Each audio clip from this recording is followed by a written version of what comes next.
गलत तत्व ज्ञान का प्रतिनिधित्व। ठीक उसी वक्त इंद्र का पुत्र जयंत चित्रकूट में घूमने निकला। उसने राम को सीता जी की चोटी में वेणी लगाते देखा। वह चौंक पड़ा। आह, लोग राम को ब्रह्म कहते हैं, मैं भी इनको ब्रह्म मानकर यहाँ आया था, पर यह तो पत्नी पर आसक्त कोई सामान्य आदमी लगता है। यदि राम ब्रह्म होते तो क्या पत्नी को इस तरह सजाते? इंद्रपुत्र को रामचरित्र पर शंका हुई। इसमें राम जी ने क्या गलत काम किया? राम जी सीता जी की चोटी में वेणी लगाते हैं, वेणी डालते उसे इंद्र को जलन क्यों होती? पर औरों का अच्छा न देखना ये जीव का स्वभाव है, और इस प्रकार की ईर्षा से स्वर्ग के देवता भी मुक्त नहीं। इंद्र का पुत्र ऊपर ही रहता होगा न, पर वह भी ईर्षा मुक्त नहीं है। वह कुएं का रूप धारण करके चित्रकूट में आया। इंद्र को तुलसी ने कुआं का बनाया। आदमी प्रकृति न बदले तो वह चाहे जितना ऊपर रहे, उससे हम हंस थोड़े ही हो जाता। यानी मलिनता है, मेलो जीव है, मेलो मन है, सुधरे कोनी। एड़ो भले की तो ऊपर उड़ जाए, की तो पैसों वाला वे या कई प्रकार अच्छो अच्छो खान पान या अच्छी अच्छी व्यवस्था और रहन सहन में भले रह जावे, लेकिन हंस नहीं कह सके, वो तो कवो रो कवो ही रहे।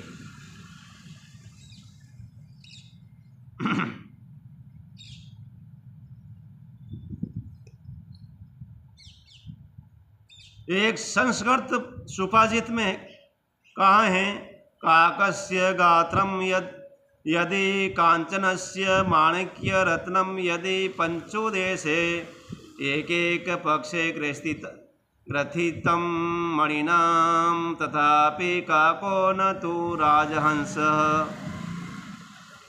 कौवे का रंग सोने का बने, उसकी चोंच मणि का बने, चोंच है जो मणिरी बने, और उनके एक एक पंख में मोती गुथे जाए तो भी कौवा कौवा ही रहता है, वह राजहंस नहीं हो सकता। मूर्ख चिट्ठी समुद्र की तहा लेने निकले, त्यों राम जी के बल की था लेने जयंत आया था। ये कोई मूर्खता करे कोई कीड़ी चिट्ठी, वाकई देख मैं समुद्र रो नाप तोल देखना वो कितरो गहरो है, तो वह उन्हें मूर्खता है कि समुद्र में उन्हें था नहीं ले सके। वैसे ही राम जी ब्रह्म है, परमात्मा है, विनोरो था जयंत नहीं ले सकते, वो भी उन चिट्ठी की भांति मूर्खता वसाट आयो। वहाँ राम जी और कहाँ राम जी और कहाँ इंद्र का पुत्र जयंत। बाबा जी ने लिखा है, सीता चरण चौच इति भागा मूढ़ मंद मति कारण कागा चला रुधिर रघुनायक जाना सिंह धनुष सायक सदाना। श्री राम जय राम जय जय राम, श्री राम जय राम जय जय राम, बोलो श्री राम जय राम जय जय राम, श्री राम जय राम जय जय राम, बोलो श्री राम जय राम जय जय राम, श्री राम जय राम जय जय राम, बोलो श्री राम जय राम जय जय। बोलो राम जी महाराज की। वह मूर्ख कौवा सीता जी के पैर में चोंच मारकर उड़ गया। राम जी ने जब देखा कि सीता जी के चरण में खून बह रहा है, तब उन्होंने धनुष पर बाण चढ़ाकर जयंत पर छोड़ा। आगे कौवा, पीछे राम जी का बाण, 4 अंगुल का अंतर। इंद्र पुत्र ने सनन करता हुआ बाण अपने पीछे देखा और उसे विश्वास हो गया कि राम जी ब्रह्म हैं। मानस में लिखा है कि जयंत भागता भागता इंद्रलोक में गया। इंद्र ने पूछा, क्या है पिताजी? मुझ जैसे मूर्ख ने राम जी के चरित्र पर शंका की। भगवान का धावकेनी वो बाण मेरे पीछे छूटा है, आप मुझे आश्रय दीजिए कि उनसे बचा दीजिए। इंद्र ने कहा, मैं तो तुझे आश्रय नहीं दे सकता। यदि तुझे आश्रय दूंगा तो शायद भगवान का बाण मेरी सत्ता को गला डालेगा, यानी इन्हीं हमारी सत्ता ही छीन लेला। और इंद्र ने दरवाजा बंद कर दिया। इंद्र ने पुत्र का त्याग किया। इंद्र पुत्र ब्रह्मलोक में गया तो ब्रह्मा जी ने भी द्वार बंद किए, और शिवलोक में गया तो शिव जी ने भी द्वार बंद कर दिए, वे भी नहीं अपनायो। बाबा जी सिद्धांत के रूप में बताते हैं कि जिस पर राम जी रूठे उसे कौन रखे। राम जी के साथ जो बैर रखे उनकी मातु मृत्यु पितु समाना, माता उसके लिए मृत्यु समान, पिता यमराज समान, अमृत विष समान, मित्र सैकड़ों शत्रुओं के समान, और देव नदी गंगा वैतरणी समान बन जाती हैं कि उन्हें कोई नहीं बचा सके। इंद्र रो पुत्र जहां भी जाए वहां से सभी ने उसे धक्का मार निकाल दिया। चाहे जहां भी जाए काल किसी को छोड़ता नहीं। हाँ, एक व्यक्ति के पास जाए तो काल को रोक सकता है, क्योंकि जो राम जी रहा है आज बहुत सारा इन संसार में एड़ा एड़ा मतपंथ या एड़ा एड़ा कोई लोग वे गया, बहुत सारी शब्दों में बहुत सारी एड़ी एड़ी बातों राम जी ने विरोधी करे, न मालूम इन्होंने कुण बचाएला वह तो भगवान ही जाने। राम जी प्रेम नहीं करे, राम जी विपरीत हाले, राम जी ने काल जाल केवे या अन्य अन्य केवे। कई लोग रे खुदरे माता पिता रो भी पतो नहीं रहे, वो पूछे कि राम जी ब्रह्मा विष्णु शिवरा दादा माता पिता कौन है या दादा दादी कौन है। एड़ी एड़ी अनेक अनेक प्रकार की बातों करे, राम जी विरोधी करे, राम जी वैर करे, विन लोगों ने कुण बसाएला वो पतो नहीं। निवेदन तो है, नियम तो है, नीति तो आ है कि हर एक भाई और बहन बाल और गोपाल सब परमात्मा को प्रीति करे, प्रेम करे और सतत सेवा साधना और भक्ति में लागे। वही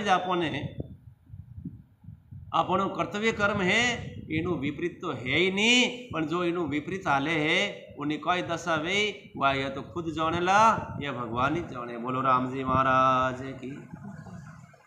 बाबा जी ने लिखा है, भागते इंद्र पुत्र को रास्ते में नारद जी मिले, संत दर्शन हुआ। इंद्र पुत्र नारद के पास गया। नारद देखा विकल जयंत लागी दया कोमल सित संता। नारद ने व्याकुल जयंत को देखा और उन्हें दया आई। नारद जी के प्रभाव से काल अटक गया। व्याकुल जयंत ने नारद जी से कहा, गुरुजी मैं मूर्ख, मैंने राम का अपराध किया, प्रभु का बाण मुझे पकड़ लेगा, आपके प्रभाव से रुका है, मुझे बचाइए। नारद जी ने कहा, जयंत तूने बहुत बड़ी भूल यानी गलती की है। तूने अपराध राम जी का किया और शरणागति इंद्र से लेने गया। यह कैसा तत्व ज्ञान। अपराध प्रभु का किया तो माफ़ी भी प्रभु से ही मांगनी चाहिए, शरणागति उसकी लेनी चाहिए। इसके बदले तू इंद्र के पास गया। जयंत तूने बड़ी भूल की है। आज समाज में लगभग जयंत की विचारधारा के बहुत सारे लोग हैं और अड़े झाले हैं। राम जी तो विमुख हो जाए, गलती कर दे, और देवी देवता रो या ना मालूम कटे कटे भूत पलितो रो या अन्य अन्य लोगों रो सारो ले, वे तीनों लोगों में कदी न कदी कोई एड़ा बचाने वाला पैदा नहीं। वैसे कि ब्रह्मा विष्णु महेश जयंत, ब्रह्मा जी नहीं बचा सके जयंत ने, इंद्र नहीं बचा सके जयंत ने, शिव जी नहीं बचायो तो दूसरा कौन बचा सकेला। छोटी मोटी भूत पलिता तो नहीं बचा सके।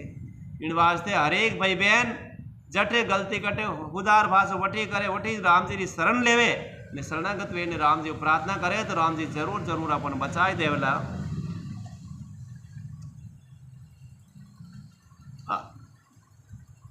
हम भी अपराध आदमी का करते हैं, भाई का करते हैं, कुटुंबीजन का करते हैं, दुकान में करते हैं, संस्था में करते हैं, ऑफिस में करते हैं, और 10 पैसे लेकर यानी कुछ पैसे लेकर माफ़ी मंदिर में जाते हैं, माफ़ी मांगने मंदिर में जाते हैं, और मंदिर में जाने भगवान को माफ़ी मांगे न पैसा कितना सड़ावे। पहला रे टाइम में 5-10 पैसा चलता, और हमें भी जो जेब रमाई पैसा निकाली, पर सब छोटो नोट के 5-10 रुपया वे तो घना। बस छोटा सा गलती तो बहुत बड़ी करना है कटी भाइयों, समाज हो, ऑफिस में या अन्य अन्य जगह, और माफी वटे मांगे कि भगवान मैंने माफ कर दो, मैंने शांति दे दी। क्यों जटे गलती करी वटे माफी मांगो तो राज्य पर भेजा शांति भेजावे, और एडो काम नहीं करे। मंदिर जाने की मनाही नहीं, पर जिसका अपराध किया हो उसकी माफी मांगने के बाद मंदिर में जाना, और वहां से साक्षी पुत्र बैठा हुआ है, उसे कहना कि मेरी भूल हो गई, मैं तुमसे कहने आया हूँ। माफी तो वटे ही मांगनी, उन बाद में मंदिर जाने कहना मारी गलती वेगी, भूल वेगी, आप हमारी पुकार प्रार्थना सुनो। आज हम चाहे किसी का भी अपराध करते हैं, चाहे किसी पर भी प्रहार करते हैं, चाहे किसी की को भी लूटते हैं और उनकी क्षमा मांगने मंदिर में जाते हैं, यह गलत तत्व ज्ञान है। पर यह तत्व ज्ञान इंद्र न समझ सके, ब्रह्मा न समझा सके।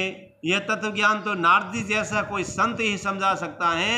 नारद ने जैन से कहा, जा वापिस राम जी के पास, जिसने बाण छोड़ा वही तुझे बचा सकेगा। नारद ने इंद्रपुत्र को सही दिशा दिखाई।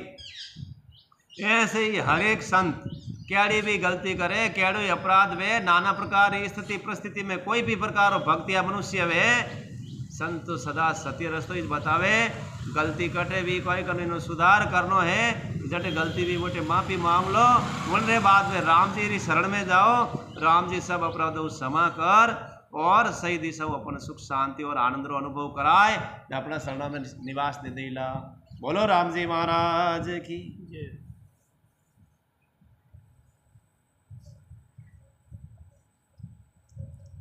नारद ने इंद्रपुत्र को सही दिशा दिखाई। जैन चित्रकूट वापस आया, भगवान के चरणार बिंदों में गिरकर क्षमा मांगी, भगवान को दया आई। बाबा जी ने लिखा है कि उसे मार डालना चाहिए था, पर भगवान ने उसे मारा नहीं, उसकी एक आंख फोड़ डाली और छोड़ दिया। आँख क्यों फोड़ी? क्योंकि बुरो विचार दे के, जिन आँख को गलत दे के वो आँख फोड़ दी, बाबा ने सजा दी थोड़ी कि इन्होंने थारो सुधार भेजेगा, हम कभी बुरा ही नहीं आ। इनका शायद एक अर्थ ये हो कि भगवान शायद कहना चाहते हैं कि जगत को दो आंखों से मत देखिए, समान दृष्टि यानी एक दृष्टि से देखिए।